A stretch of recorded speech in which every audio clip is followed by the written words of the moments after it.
What is up, guys? If you're new to my channel, I'm Ives and I'm a multi-act Immortal player and ex-Tier 2 Pro Team owner and coach for my previous Valorant team called Genki Esports, which qualified for the Valorant Challengers League 2024 Polaris Split. I share information gained from my experience in the professional scene and extensive hours spent watching Tier 2 and Tier 1 Pro circuits across various regions, and look to help you guys win more of your ranked games by providing some information that hasn't been disclosed by other Valorant content creators before. I hope this video helps all of you guys win more games and rank up faster, whether you're on PC or console. Now, first things first, guys. In Valorant, your bullets are only accurate the moment you stand still or at the very beginning of your movement. Now, we've got mechanics. Mechanics consist of aim, movement, and shooting. Aim can be trained in game, through the range or deathmatch. Alternatively, third-party apps such as Aim Labs and Kovacs on Steam can be used to train aim. For console, it will just be range and deathmatch, to be honest. We're going to start off with movement, guys. So most players, they usually shoot like this. They usually just move left and right. They'll usually go left, right, or they will go right and left, right, left. Now, this is decent, but when you reach the high ranks, most people are going to read your movement pattern, especially when you play death matches. You might start realizing you're getting diffed or something like that. However, what you got to do is you got to switch it up. For example, move left 2 times, move to the right once, or move right 2 times, move to the left once. Switch it up, something like this. So I'm moving left, shooting, moving left again, then once to the right, moving left, right, and then right 2 times, or 3 times, and then once to the left. So I'm switching up the pattern each time to confuse the enemy, and this is what a lot of high rank players do. Now for the shooting, guys, it depends on the distance. Keep that in mind.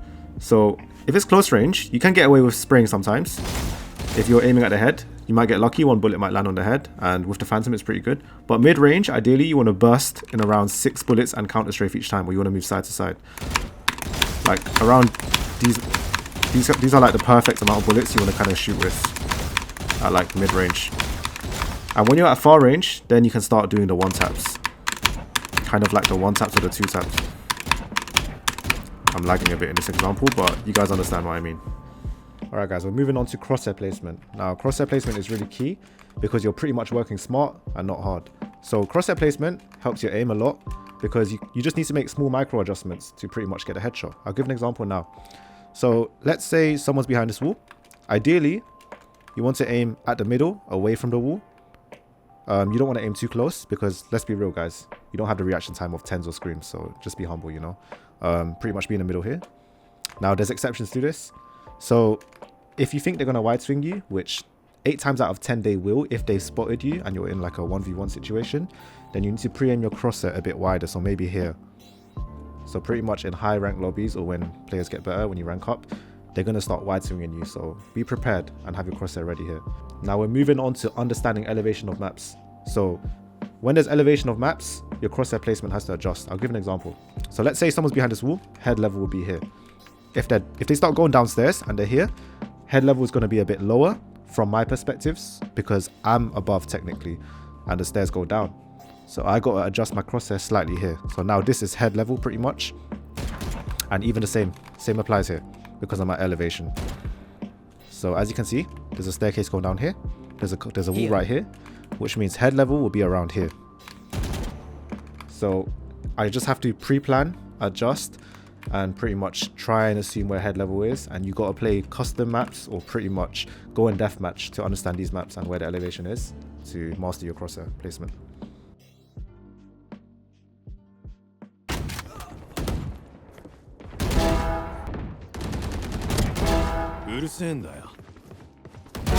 Back on.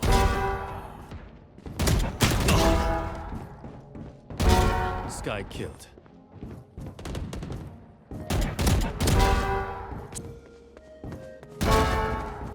Now we're moving on to pre-firing, guys. Now pre-firing is when you're pretty much firing a bullet and guessing that the enemy's there. So pretty much like this. I'm pre-firing common angles without even knowing if an enemy is there. Now this is important as sometimes if you're retaking fast, you can actually get sometimes lucky and even get a kill, or you'll win the duel because you got the first bullet off. Also, this can bait enemy presence as well. Because you're firing, they might think that you spotted them. They might start panicking and swinging. And just in general, it just helps a lot on retaking. And I'll clip an example now. I'll put a clip in example and you can pretty much see. Let's go. So we're moving on to peeking, guys. So when it comes to peeking, you always want to stand as far away from the wall as possible, well, the wall in front of you. And this way, you'll have more of a fair fight or an advantage when it comes to taking a gunfight. And this is really key. I'm going to put something up on the screen that kind of explains the angles. I'm not going to go too much into it, perhaps maybe in another video in the future, but this is just kind of like the in-game mechanic, how it works. And the example that I've shown up on the screen kind of explains all of that. And ironically, in Valorant, you always want to take your fights away from the wall. Never forget that. There are some situations when you can go close to the wall, and I will go more into that later. One enemy remaining. And another tip for you guys, never use W when you're peeking, when you're fighting. Always use D and A, remember that rule. So I'm never going to peek and hold W and D like this. I'm not going to hold W and then try fight the guy like this. I'm going to use D and A only. And what I like to call is the T rule. So imagine there's a T. So when I say a T, imagine this is the line. And it's like a T. And this is like your motion. You're moving side to side. Now we're moving on to jiggle peeking. So jiggle peeking is mainly used for information, but you can get lucky sometimes and actually get a kill if you actually get the shot off at the right time. So if you can get the shot off at the right time, just as your character is about to move directions and change directions, the bullet will be accurate. Sometimes this is called dead zoning as well, where when you're switching directions and you're shooting, the bullet is accurate. That's also called dead zoning. But most times, you'll just be jiggling like this just to get info for your team. And the enemies will show up on the map also. And just a key note, when you're doing this, do it away from the wall. And also, you have to be looking at a common angle, ideally. So this is a common angle where enemies would peek out of. And you wouldn't jiggle close to the wall like this. It's not really good. Unless you're doing it with a knife, then you can maybe get away due to the movement speed. Down rebel. Hey. Dead. Now this next type of peek is very, very important. It's used in all types of play, even pro play. It's a jump peek. Now this is very, very useful for gathering information while staying safe. It's way more safer than the jiggle peek. Like when you're jiggle peeking, you can sometimes get caught and actually get headshotted. But this is like the safest kind of peek. You can bait operator shots, you can bait util, you can get information for your team. They'll show up on the map. So even if you don't see them on your screen like properly while you're looking at the game, they'll show up on the map for you and your team. So sometimes some people just look at the map while they're jump peeking. And this is really, really important. You can use this on retakes. You can use it on pretty much a lot of scenarios. So yeah, I really recommend learning this peek. To do it, you kind of have to just practice. It's more of like you're jumping diagonally to the side and then hitting the opposite key and then pressing backwards at the same time. Well, right after. And now we've got shoulder peeking. Now shoulder peeking is pretty much what I kind of showed you guys with the knife earlier. There's two variations to this. There's one with the knife where you're just doing this, and the one with the gun. When you're using it with the gun, you don't really want to reveal yourself fully. You kind of just want to be moving side to side like this, and you have to do it against the wall. This is really situational 1v1s. If you're forced to fight and you're stuck in this position, then this is the best way to kind of bait the shots. Once they start shooting at you, you then do a wide swing, and then you follow up with a shot. Now, again guys, this is very situational, but you can win a lot of fights doing this. So for example, if I'm fighting someone here, I can start jiggling to bait their shot. I don't really need to see them in my line of sight. This is just literally show my shoulder, bait their shots, go for a wide swing, and then go for the kill. And now we've got the last peek guys, which is called the wide peek. So pretty much that's when you literally just swing out wide and then you start going for shots. Now this can work ideally in a 1 versus 1. You want to do this, but you don't really want to do it when there's multiple people looking at you, unless you can catch a timing. For example, let's say there's a smoke here, then I can kind of wide swing out. Reason being is they'll be holding their crosshair placement, will be like looking at the smoke, like the exit, and if you wide swing, you can catch them off guard. So it's very situational guys. Just always remember that you need to adapt to what's happening in the game and kind of use judgment to decide what you want to do. 10 kills remaining. And moving on to the close peek, this is pretty much just clearing angles one by one without trying to make any steps to not let the enemy know where you are. So you're just kind of taking your time, clearing the angles, clear the common angles, clear the off angles, and pretty much you're just taking your time, not making any steps, pretty much just breaking it down bit by bit. And this is what you call the close peeks. And now another key thing to note guys, in Valorant, if you just move without walking, you have like a grace period where there's no steps or no sound where the enemy can't hear.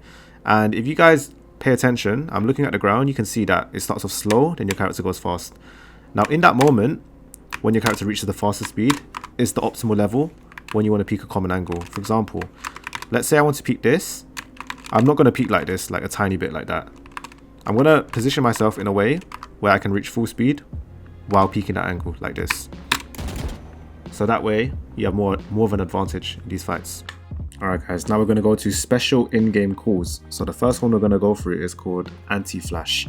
Now, anti-flash is when one of your teammates play away from the flash. So pretty much in this case, we've got an example here. Let's say Neon's pushing up B long. This map is Bind. Bind is the map with the teleporters. If I was Neon, I would be calling my teammate to play anti-flash. So that means Cypher's now playing anti-flash. If Sky flashes, then pretty much he can swing and support me. Or there's another way of playing anti-flash where one character is looking away. Like you're both shifting up and Cypher's just looking completely away so he doesn't get flashed at all.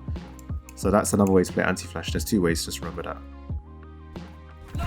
Stay anti. Yeah. Two, another one. I'm revealing. Nice. Now we're going to be talking about lurking, guys. So lurking is when one player on your team stays away from their own team and just lurks about and tries to catch timing and get behind the enemy. An example of this is, let's say your team makes pressure on B, on Bind. Pretty much now it's forced to rotate from, let's say Raze was A, Raze is now running to B. And now ISO is beginning to rotate or maybe potentially go in the TP. Let's say your Cypher was lurking, he can now catch a timing, potentially pick off ISO if ISO's gone to the TP. Or if ISO rotates, Cypher has all this information and space and he can get an aggressive angle, give his team the info. His team can now TP, literally go through here, through here, through here, and Gecko can just go back to short. And now you've got a free sight. And lurking is really, really good if you use it correctly and you time it correctly. I wouldn't suggest lurking every round, but do it at times because it applies that map pressure and it forces one of them to stay and it leaves the enemy guessing a lot. So just remember that, guys. I'm trying to lurk.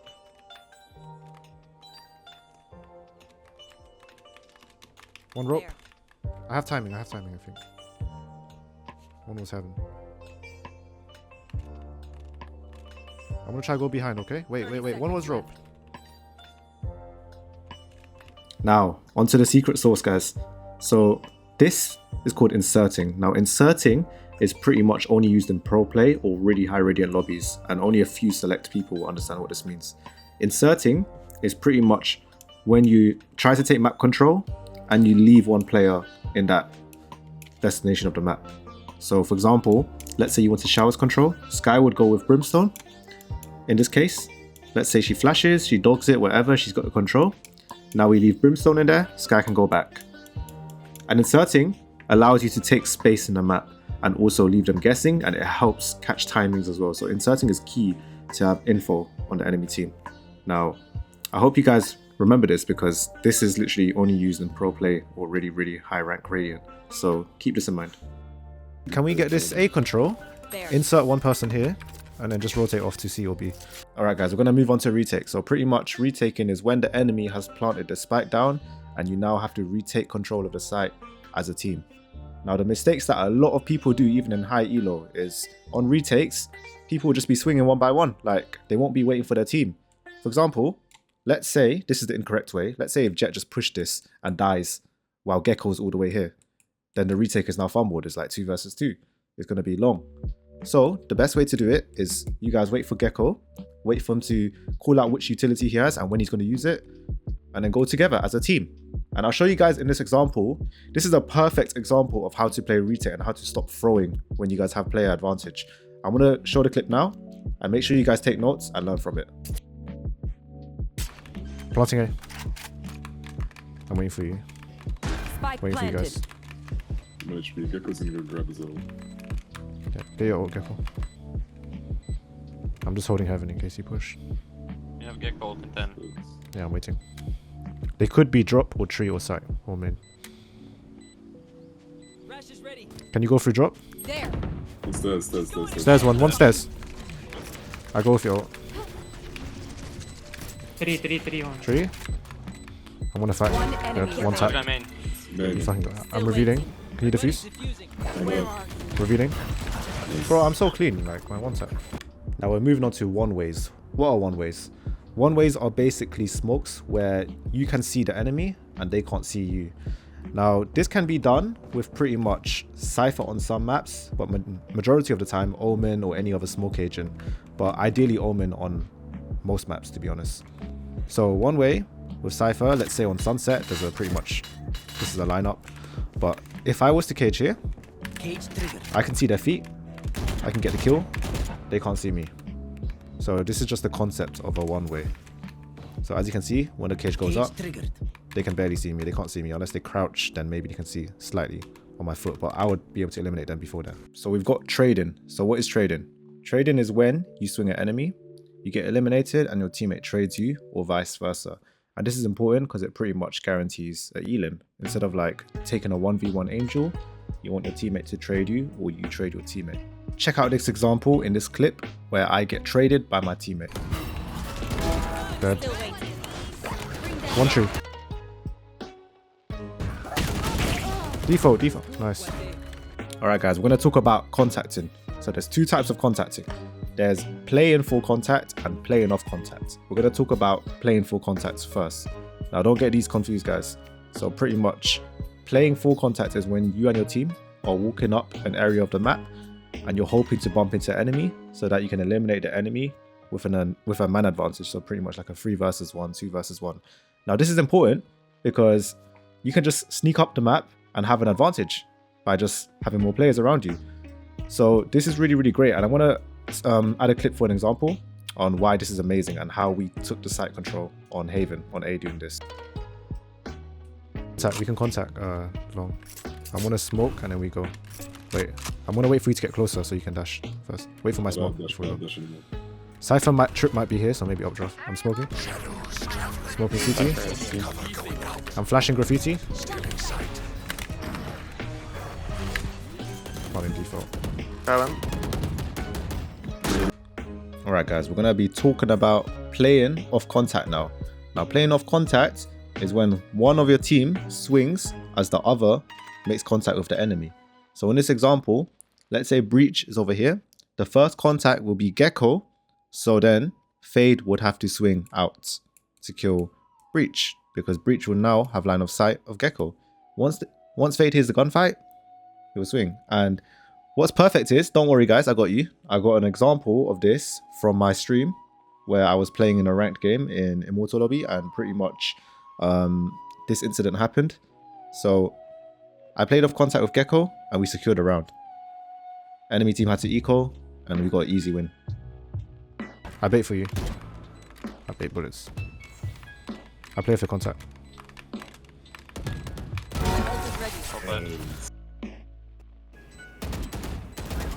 We're going to talk about playing for picks now. So playing for picks is pretty much when you want to pick off an enemy target. And this is quite useful when you guys kind of want that man advantage, or if you're at a disadvantage player wise. For example, in this clip I'm about to show you, it's a 3 versus 5 and we end up winning the round by playing for picks. But it doesn't necessarily mean you have to be at a disadvantage in terms of your player count. You can still do it when it's a 5 versus 5. But just in this example, it was a 3 versus 5. Playing for picks won us the round completely. We need to get pick. Nice kill. I'm gonna check mid. There. Nice. Nice. Oh, yeah, here. Inside. Me too. You don't have the trap, you don't have the trap. Okay, nice. Nice. Now we're going to talk about defaulting. So pretty much defaulting is when your team spreads out the map to try and get control of certain key areas and to play off info. So defaulting is quite good if you guys decide not to full rush a site and it's not working. So you kind of want to like play off info gathered. For example, let's say Jet hears that there's a Sentinel or Killjoy or Cypher on A.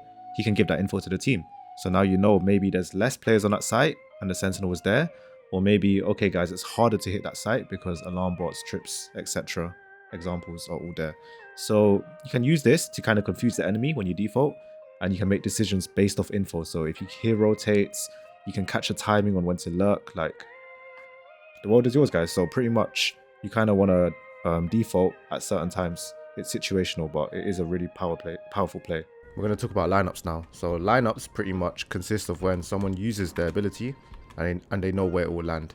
There's various different lineups on the maps and they can be used in different situations such as attacking, retaking and post plant. In this example, I'll show a post plant scenario where, let's say the spike is here, it's been planted. Pretty much, if a brimstone does a lineup, it pretty much guarantees a win condition if shot at the right time. So pretty much they won't be able to defuse it, and this can pretty much guarantee the round. Now to counter this, they would need to flank the brimstone playing lineup or just push him generically, but flanking is the best way to counter. So always keep that in mind, guys. We're going to talk about crossfiring now. So crossfiring is pretty much when you stand opposite your teammate and you've got a crossfire. So if the enemy comes in, he pretty much has to fight one of you, and the other can pretty much trade. Now, there are weaknesses to this. You can both get flashed. For example, let's say a sky flashes, so that's the bad thing. But if you combine crossfiring with playing off contacts, which I've explained previously, then it's really, really powerful. Sometimes crossfiring can be countered, and I'll show an example of that. We're going to talk about how to deal with a crossfire, or how to potentially counter it. So let's say there's two people crossfiring you, and let's say you're coming in from here. There's two ways to kind of approach this if you have no utility at all. So pretty much you want to take a 1v1 first, and you got to move away from the wall. So if you want to fight the guy on the left, you're not going to fight him like this, because you're going to get shot from the back here. You kind of want to stand here, and now we're going to use the lessons that I taught earlier with pre-firing. So you can pretty much jiggle and pre-fire, or you can pretty much bait the shot, move away from the wall and try to take on the second person. It's good to kind of bait him to swing. But if you're fast enough, you can get the kill here.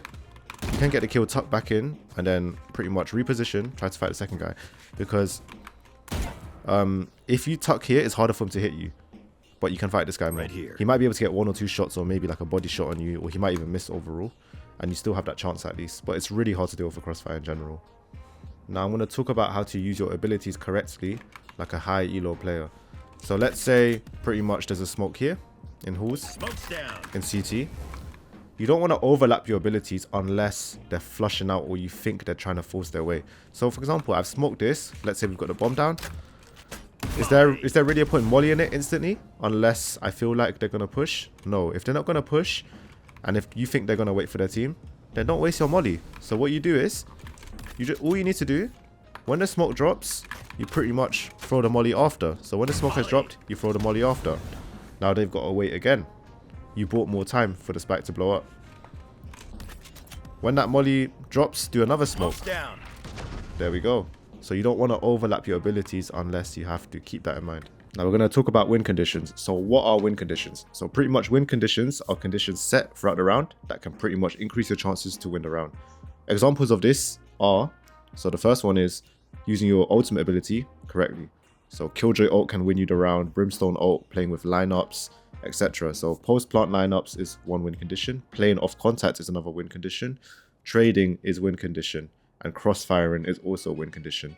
So if a good team has discipline, they're not taking 1v1s and peeking unnecessarily, and they use these fundamentals, they will win much more rounds. Also, good utility usage is also a win condition. Pretty much the example I showed you, where I'll smoke, when the smoke drops, I'll molly to buy more time for the bomb to blow, etc. So once you start applying these concepts, you're going to win more games. Now, the common callouts for maps, there'll be Heaven, Hell, which is underneath here.